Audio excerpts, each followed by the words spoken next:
susunod ay magugulo kayo sa impyerno. Siguro kayo patutulan natin na kapag ikaw ay pera, kapangyarihan, sikat, ikaw ay kapuri-puri sa iba. Pero kung yaman na naman ay galing sa bulsa ng iba at nakaw, pagpapayaran ko ang pinakaw na yan. Kanina bago ko visa ay nanonood ako sa social media at pinag-usapan doon yung budget for 2025. Diba? Ang dami hindi na gamit sa DepEd. And then, humingi sila na mas malaki pang budget for 2025. Hindi mo naman nakapos yung budget mo for 2024 and then patataasin mo pa sa 2025. Does it make sense? Bakit ka mag-request ng malaking budget and hindi mo man nakapos yung budget mo ng 2023 or 2024? And alam mo, pag-iisipan natin ang mga problema ng ating gobyerno o ng ating lipunan, ay talagang magiging ka. Si Presidente nagkakapay, dinagdagan pa ni Nicoloi, dinagdagan pa ni Alisto, at maraming pang iba. Diba?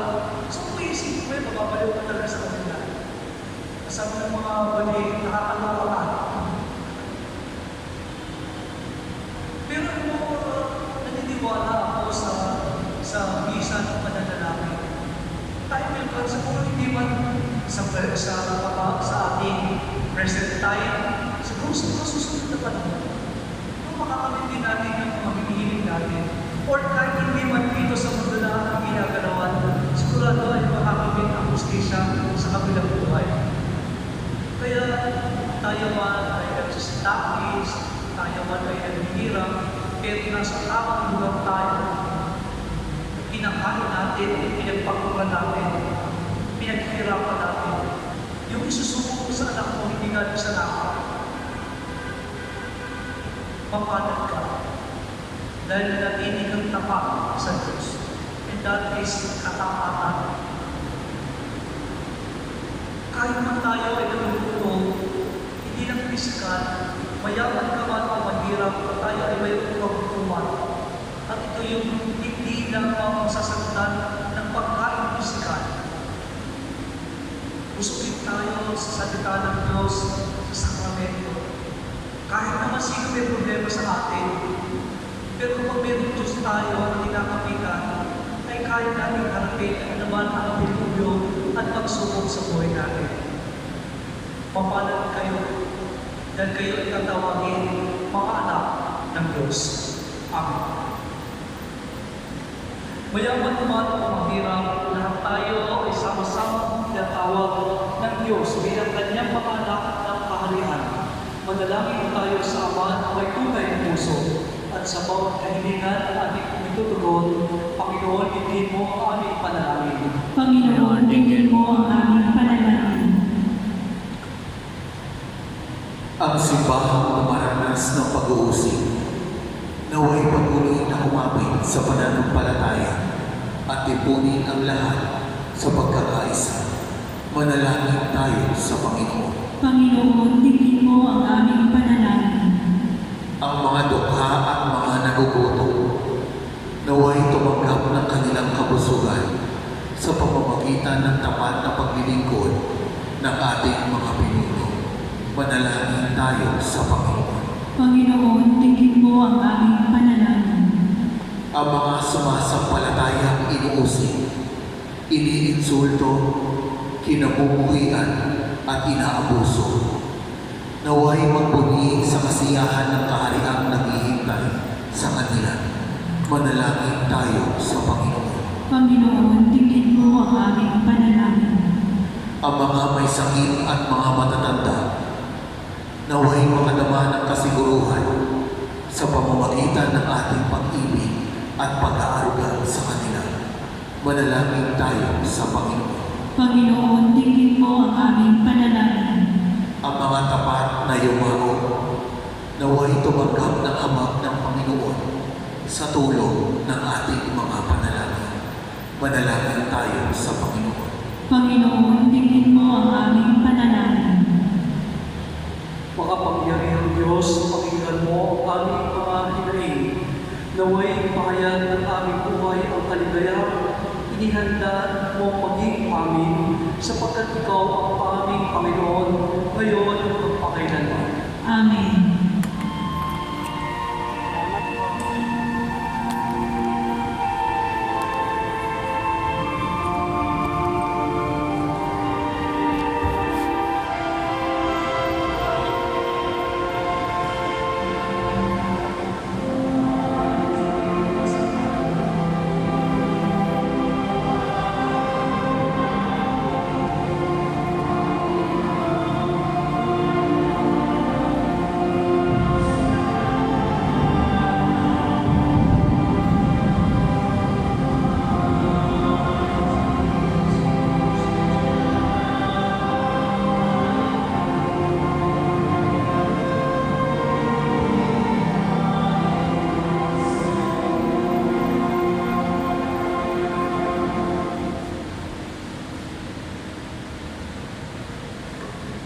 Manalangin kayo mga kapatid upang ating pagkakain ay ganda ng Diyos na mapakapangyarihan. Tanggapin nawa ng Panginoon itong pagkakain sa iyong mga kamay, sa kapurihan niya at karangalan, sa ating kapakinabangan at sa buong sambayan ng Hermanan. Ama naming lumikha, ikaw ang gumagawa ng wagas na katapatan at kapayapaan. Ipagkaloob mo ang iyong kadakilaan ay aning nandugan ng iyong minamarapat na aming maiaalay at naway magkaisa kami sa pakikinabang sa banal na paghamay kayo'y pinagdiriwang. Sa pamamagitan ng Kristo kasama ng Espiritu Santo, magpasa walang hanggan. Amen. Sumainyo, Panginoon. At sumayo. Itaas sa Diyos ng puso at diwa. Itinaas na namin sa Panginoon. Pasalamatan natin ang Panginoong ating Diyos. Marapat na siya ay pasalamatan. Ama naming mga pangyarihan, tunay ng marapat na ikaw ay aming pasalamatan. Sa iyong paglingap at kagandahan mo, ang tao'y nilikhamon pinamangasiwa sa sansilupo. Sa hangad mo siya'y iwastong lubos, siya'y pinagdusa mo sa kanyang pagkalikod. Sa iyong pag-ibig, iyong pinahintulot na makabalik siya sa pamamagitan ng Kristo Jesus.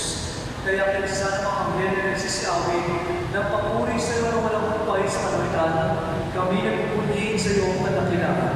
Santo, Santo, Santo, Panginoong Diyos ng mga hukbo, napupuno ang langit at lupa ng kadakilaan mo. Hosana sa kaitaasan, pinagpala ang napalarito sa ngalan ng Panginoon. Hosana sa kaitaasan. Ama naming banal, ikaw ang kapal ng talang kapatanan. Kaya din sa pamamagitan ng iyong Espiritu, gawin mo banal ang mga kaloob na ito, upang para sa amin ay maging katawan at loob ng aming Panginoong Jesucristo. Bago niya pinag-isang pusang loob ng maging handog, ginawa ka niya ang pinapay. Pinasalamatan ka niya, pinaghati-hati niya ito, inabot sa kanyang mga laban at sinabi, tanggapin ninyong lahat ito at kanin. Ito ang aking katawan na ihahag ko para sa inyo.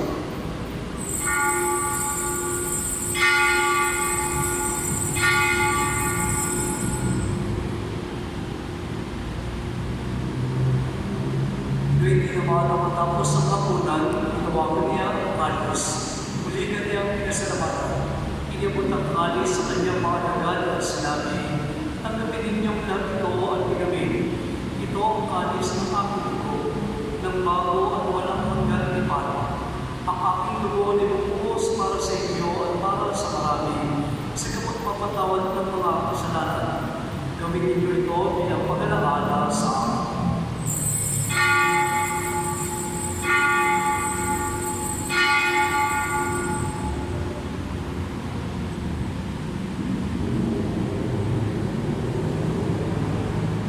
Ang misteryo ng ating pananampalataya. Si Kristo'y namatay, si Kristo'y nabuhay, si Kristo'y babalik sa wakas ng panahon. Ang mga ginagawa namin ngayon ng pag-alaala sa pagkamatay ng pagkabuhay ng iyong anak. Kaya nangyari namin sa iyo pinapinagbibigay buhay at ang kalis na kapaloob ng kaligtasan.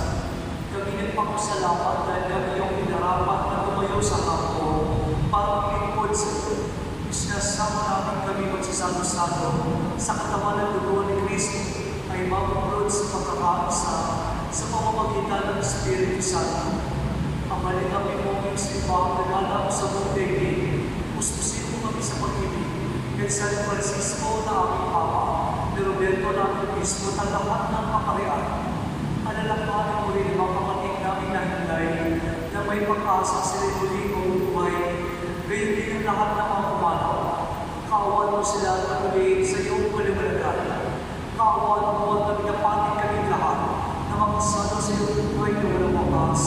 Kaysa na mahal na Birhen Maria na ina ng Diyos, ni San Pedro at ang lahat ng mga manalo na namuhay dito ng kalugod-lugod sa iyo.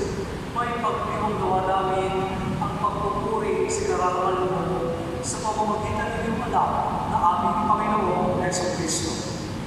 Sa pamamagitan ng Kristo, kasama niya at sa Kanya, ang lahat ng paraman ng pagpuri sa iyo.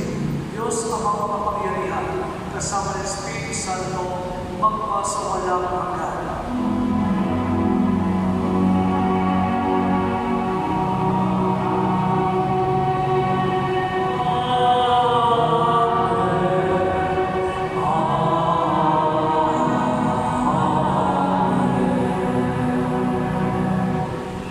Sa tagubilin ng gagal ng turo at utos ni Jesus na Panginoon natin, Diyos, ating ipahayag ng lakas mo.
Sapagkat iyo ang kaharian at ang kapangyarihan at ang kapurihan magpakailanman. Amen. Panginoong sa Kristo, sinabi mo sa iyong mga apostol, kapayapaan ang iniiwan ko sa iyo, ang aking kapayapaan ang binibigay ko sa iyo.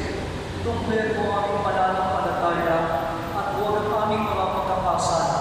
Pagkalooban mo kami ng kapayapaan at pagkakaisa, ayon sa iyong kalooban, kasama ng Espiritu Santo magpasawalang hanggan. Amen. Ang kapayapaan ng Kristo naman sa may lahat. At sumayin. Dahil kapayapaan sa bawat sa Espiritu. Espiritu.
Choir, come closer to the mic. Come closer to the mic so that they will hear you.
Magsiupo muna po ang lahat para sa ilang announcement.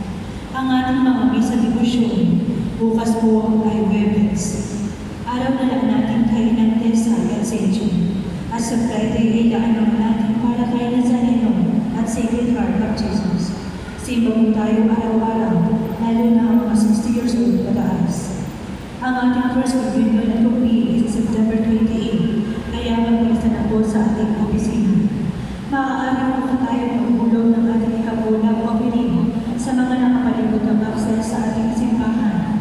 At panghuli, magsimit tayo ng kanila sa labas ng ating simbahan para sa iyong mga pansariling panalangin at kahilingan. Bisitahin din natin ang religious store sa mga kailangan ng libro at gamit spiritual upang makatulong sa ating parokya. Maraming salamat po. Manalangin tayo. Ama naming mapagmahal, kaming pinapagsalo mo sa iyong salita at piging na banal, ay iyong pinalalakas at iyong pinubuhay. Pagdapatin mo kami makapakinabang sa buhay ng iyong anak, na para sa aming sarili niya ang alay, bilang aming tagapamagitan sa Espiritu Santo, magpagsawalang hanggan. Amen. Sumayo ang Panginoon. At sumayo. Pagpalain lahat ng mga pangyariang Diyos, Ama, Anak, at Espiritu Santo. Amen. Sa pamahaling banal na pagdiriwang, tumayo kayo kapayapa upang sa Kristo'y mahalin at paglingkuran. Salamat sa Diyos.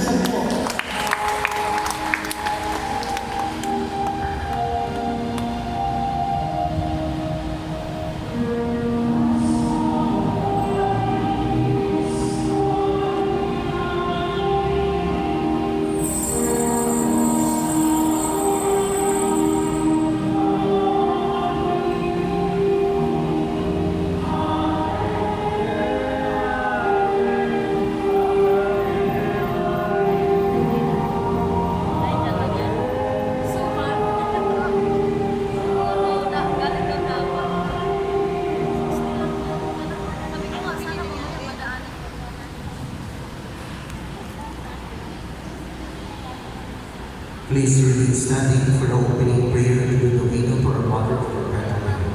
In the name of the Father, and of the Son, and of the Holy Spirit. Amen. Brothers and sisters, as children of our Blessed Mother, we are gathered before her miraculous picture to honor her, to pray for all our needs. Unworthy children that we are, let us first of all ask God's mercy and pardon.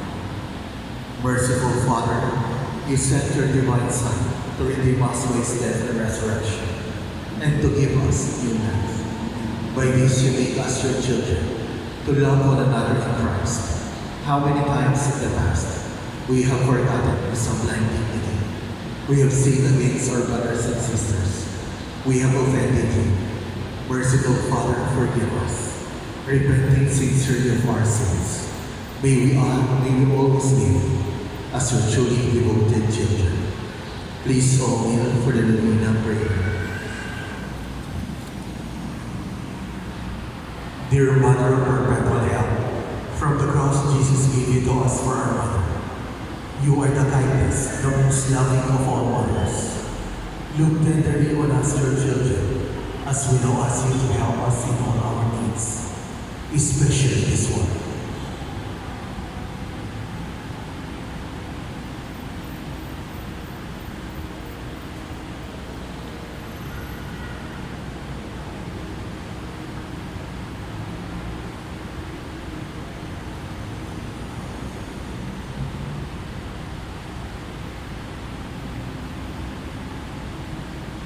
When you were on earth, dear Mother, you willingly shared in the sufferings of your Son, strengthened by your faith and confidence in the fatherly love of God. You accepted the mysteriously signs of His will. We too have our crosses and triumphs. Sometimes they almost crush us to the ground. Dearest Mother, share with us your abundant faith and confidence in God. Make us aware that God never ceases to love us, that He answers all our prayers in the way that is best for us. He strengthened our hearts to carry the cross in the footsteps of your divine Son. Help us to realize that He who shares the cross of Christ will certainly share His resurrection. Dearest Mother, as you worry about our own problems, let us not forget the needs of others. You always love others so much. Help us to do the same while praying for our own intentions and for the intentions of all here present at this novena. We earnestly ask you, our Mother, to help us comfort the sick and the dying, give hope to the poor and the unemployed, heal the brokenhearted, lighten the burden of the oppressed, teach justice to their oppressors, and bring back to God all those who offended you. Dearest Mother, help us to avoid sin, which separates us from our Heavenly Father and from one another. Full of trust in you, we place ourselves under the mantle of your maternal protection and confidently hope for your powerful help. Amen. Prayer for the hope. Mother of perpetual help, we choose you as queen of our hopes. We ask you to bless all our families with your tender motherly love. May the sacrament of marriage bind husbands and wives so closely together that they will always be faithful to each other and love one another as Christ loves His church. We ask you to bless all parents. May they love and cherish the children whom God has entrusted to them. May they always give them the example of a truly Christian life. Help them to bring up their children in the love and fear of God. Bless all children that they may love, honor, and obey their fathers and mothers. To your loving care, we especially entrust the youth of the day. Give us all a sense of responsibility that we may do our part in making our home a haven of peace. Like your old Roman Nazareth, we take you as our model. Help us to grow daily in genuine love of God and neighbor, so that justice and peace may happily reign in the entire family of mankind. Amen. Petitions to our Mother of Perpetual Help, Holy Mary, Pray for us. Holy Virgin, conceived without sin, Pray for us. our Mother of Perpetual Help, Pray for us. we sinners call to you, Loving Mother, help us. that we may be filled with the Holy Spirit and become courageous witnesses of Christ's love for men. Loving Mother, help us. That we may be born like our divine Lord as you will. Loving Mother, help us. That we may be meek and humble of heart like your Son Jesus. Loving Mother, help us. that we may fear losing God's friendship forever by unrepentant sin, Loving Mother, help us. that we may see Christ's mercy and forgiveness constantly in the sacrament of penance, Loving Mother, help us. that we may be aware of God speaking to us in the events of daily life, Loving Mother, help us. that we may pray daily with love and trust, especially in moments of temptation, Loving Mother, help us. that we may realize the value of worshiping God together in the Eucharist, Loving Mother, help us. that we may grow in the love of Christ and neighbor by frequent communion, Loving Mother, help us. that we may reverence our bodies as temples of the Holy Spirit, Loving Mother, help us. that we may strive to be true Christians in our loving concern for others, Loving Mother, help us. that we may proclaim the dignity of work by doing our own work conscientiously, Loving Mother, help us. that we may forgive from our heart those who wrong us, Loving Mother, help us. that we may see the evil of seeking our own interests at the expense of others, Loving Mother, help us. that we may work for the just distribution of this world's goods, Loving Mother, help us. that we may share our talents with others for the good of the community, Loving Mother, help us. that we may accept our responsibility in the community in the spirit of genuine service, Loving Mother, help us. to pray that the Holy Spirit may guide and strengthen Pope Francis, the bishops, and the clergy, Loving Mother, help us. that we may be blessed with an increase in priestly and religious vocations, Loving Mother, help us. that we may bring the knowledge and love of Christ to those who do not know Him, Loving Mother, help us. that we may be aware of our dependence on God in the midst of human achievements, Loving Mother, help us. that we may be ready at death to enter the home of our Heavenly Father, Loving Mother, help us. that we may die at peace with Christ in our family, Loving Mother, help us. that we may be comforted at the death of our dear ones by our hope in the risen Lord, Loving Mother, help us. to pray that our departed brothers and sisters quickly share in your Son's resurrection. Loving Mother, help us.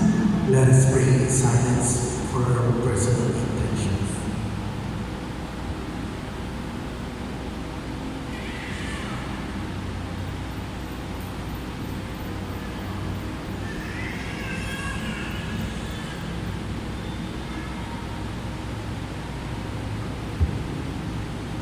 Holy Mary, help us in our needs.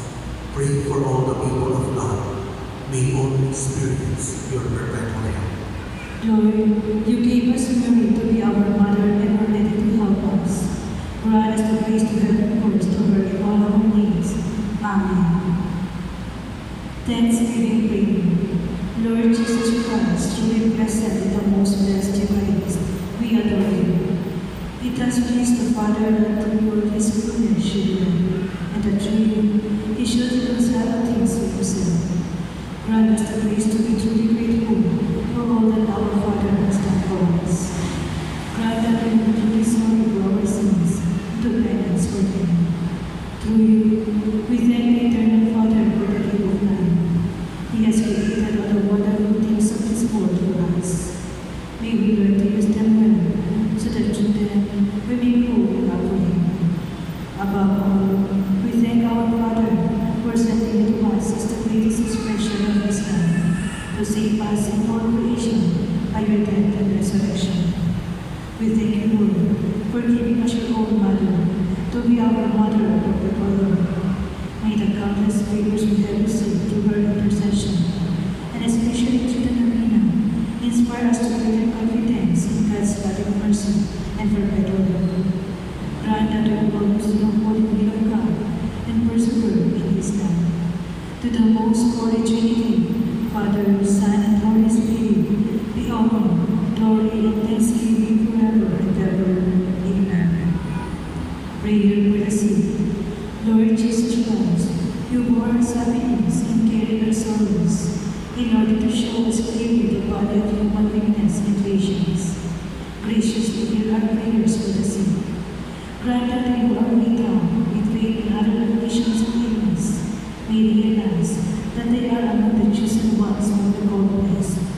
Help them to understand that they are united with you and your sacraments for the salvation of the world. Amen. Memorare. Remember, O most gracious Virgin Mary, that never was it known that anyone fled to your protection. And for your help and social intercession was ever needed. Inspire with this confidence and hasten to you, O Virgin of Virgins, our Mother. To you, we come before you stand, sinful and soulful, O Mother of the World and Redeemer.